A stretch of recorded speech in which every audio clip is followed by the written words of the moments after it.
Alright y'all, so the NBA 2K embargo is going to be ending later today. If you're watching this in the future, then it's on Tuesday. And I've been hearing a lot about the gameplay and about the My Player Builder. And you know, it doesn't sound like fun. I mean, I don't know yet. We'll see. So for instance, they keep talking about the shooting. They keep saying, oh yes, shooting has been nerfed to the ground. And I'm kind of like, okay, that's cool. Shooting threes should be the hardest thing I guess you can do in the game besides doing, like, you know, acrobatic layups. But I wanted to be a balance to where you can hit open shots. Like, I feel like if you have an 80 plus overall 3-point shot, then you should be able to hit an open shot if your timing's good. Not perfect, good. I don't know about y'all, I don't like bailing out bad defense, you know? Like, if you leave somebody open and they have an 88 3-point shot and they don't time it perfectly, they should still be able to hit that, because guess what? You should guard up on them. That's an elite 3-point shooter. So we're gonna reward bad shots with perfect timing, and then we're gonna penalize people who take good shots with imperfect timing. Like, you know, I don't know. Like, in this order, threes should be the hardest. Mid-range should be pretty easy, and I'm gonna just say it, inside scoring should be the smartest. If you can find an angle, if you can find the timing right, if you can find the right move to use, you should be elite scoring inside. That's just how it is. But you should be intelligent with how you approach scoring inside. Mid-range, you know, you're shooting in mid-range. If you're wide open from mid-range, everybody should be able to hit that. And like I said with the 3-pointers, if your attributes are good, if you have good timing, then you should be able to hit that if you're wide open. Now, if you're contested and it's a slightly early, slightly late, whatever, yeah, you should break that thing. But yeah, that's my philosophy on shooting. I don't know what you guys think. Is that too crazy to ask for? And I keep hearing about this builder. Supposedly it's really specialized. You're not really gonna be able to do too much at all. Like, you're not gonna be able to be good at more than what, 1 or 2 things.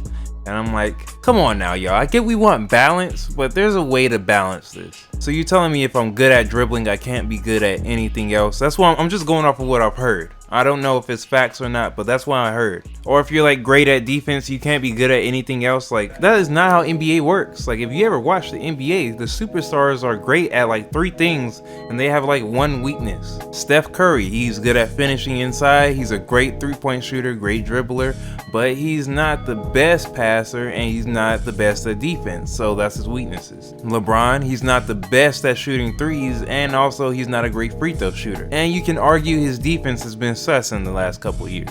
Giannis, we all know Giannis can't shoot. He has a glaring weakness there. What I'm saying is, if you're forcing people to make a build that's a one-trick pony and they're spending money on it and they don't get to respec it, that's very anti-consumer.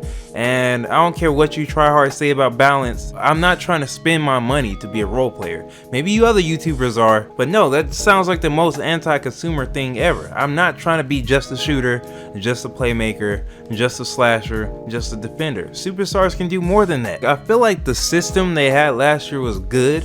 It just needed some things cleaned up. Like, you shouldn't allow 5-10 players to be great at finishing, great at defense, great at shooting, and great at dribbling. Like, no.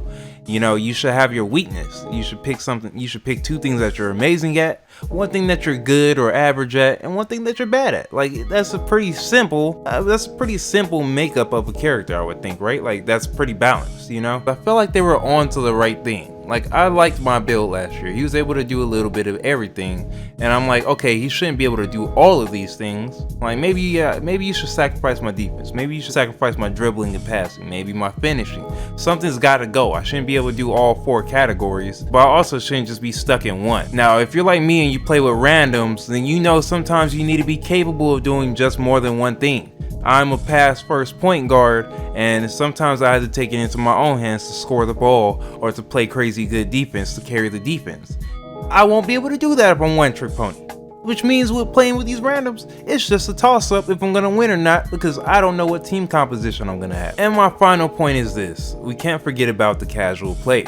Listen, bro, some of us have jobs, some of us have girlfriends, some of us have lives, some of us have school. We're not able to sit down and play the game all freaking day like some of you content creators are. We're not going to be able to master some of these mechanics, which is fine. You should be rewarded for mastering the mechanics. But at the same time, we shouldn't be punished for having IQ and just not having the perfect stick skill. You know what I mean? Like, instead of complaining about people hitting shots or being able to dribble, which I agree the left left, right cheese should have been going like this, and I think we all agree on that. To me, all you had to do was upgrade the defense. Is it that hard to say, hey, yeah, I need to guard this guy, he's a superstar, he made a Kawhi Leonard build, I can't leave him open from 3. This guy's Kevin Durant's build, I can't leave him open for 3. Instead of being like, hey, yeah, we should upgrade the defense, people are like, no, we need a nerf shooting, we need a nerf dribbling, and we also need to upgrade the defense even more. So that's totally not going to create an imbalance or anything. And for me, I'm gonna be fine. I win every year. Like, I'm not worried about sucking at the game. I'm just concerned about the quality of the gameplay. Is it actually gonna be fun? At the end of the day, I can win all I want, but winning's fun, but being able to do what I want to do in the game is more fun to me. You know what I'm saying? Eventually I'm gonna get bored being a one-trick pony. And some of us don't have money to make a bunch of different builds. Like, I'm not about to sit here and make a sharpshooter build, a stretch build. Like, no, bro, I just want my one guy that can do what I want him to do, and then if I feel like playing a different role, then I can do that. But that's just my concerns. I don't know what the game really looks like yet. I haven't played it yet, so like, just, you know, like, let's chill the hell out. We don't know what we're getting into, but yeah, I just thought I'd bring up some concerns. So if the game does come out and you hear some of these complaints, then you know, hey man, I called it like how I was seeing it. I've been playing 2K for years, for a long time. Yeah, I'm just saying, like, I don't want to go back to the pie charts. I don't want to go back to the archetype system. I felt like how we had it was perfect. We just needed to refine and reel in some of the overpowered things, and we would have been all right. But now, I don't know what's going on. Why are we making open shots harder to make? That doesn't make you a smarter defender. But all right, enough of my rant. You guys go ahead and hit that like and that subscribe button if you guys want to see some 2K content from your boy. I do WWE and NBA 2K. That's basically my specialty until 2K eventually dies because it's milking us for all of our money. But yeah, I'll talk to your ugly sex face later. I can't wait to see what this builder really looks like, and I'll probably live stream it. Should I live stream it here on Twitch or on YouTube? Y'all let me know. Other than that, this has been your President Q, and I'm out of here. Peace.